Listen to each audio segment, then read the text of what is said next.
aktivisti i njohur i të drejtave të njeriut nga Presheva, Medvegje dhe Bujanoci, Valon Arifi. I dashur Valon, falenderoj shumë që na u bashkove sot. Faleminderit dhe vërtet. Valon, doja që ta fillonim këtë bised me faktin që ka bërë buj në të gjitha mediat në Ballkan. Kongresmeni republikan nga Texasi Keith Self dhe demokrati Suhas Sambranayam ishte në Kosovë, ishte në Preshev. Unë i kam ndjekur mediat në Preshev, i kam ndjekur liderët politik, aktivistët që flasin jashtë dhe brenda Preshevës. Ishte kjo në optikën tënde një vizit historike si që është nënvizuar? Dhe a u shfrytëzua ajo maksimalisht? Në fakt, realisht, normalisht, vizita e dytë, në fakt, pas të ndjerit Engel i cili kishte vizituar njësoj Preshevën para më pak se 6-7 vite, nuk jam i sigurt, vizita dy kongresmenëve e veçanërisht që së bashku ati demokratë dhe republikan në komplet rajonin që fillojnë nga Sarajeva, Beogradi dhe pastaj u ndalën në të gjitha kryeqendrat, por e dalluan në një farë mënyrë luginën e Preshevës, veçanërisht qytetin e Preshevës, normalisht që për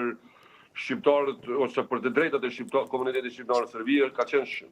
veçantë e mund të llogaritet base edhe historike për faktin që Presheva nuk është ndonjë qytet ose ndonjë komunë ku shëndetësore të çështme që të vinë në vizitë nivele kaq të larta si ato të kongresmenëve.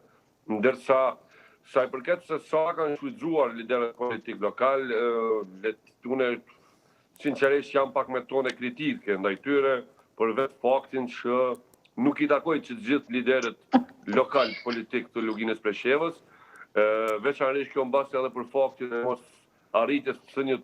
konsenzusi ose një unitetit të brendshëm ku dihet fakti që këto tri komuna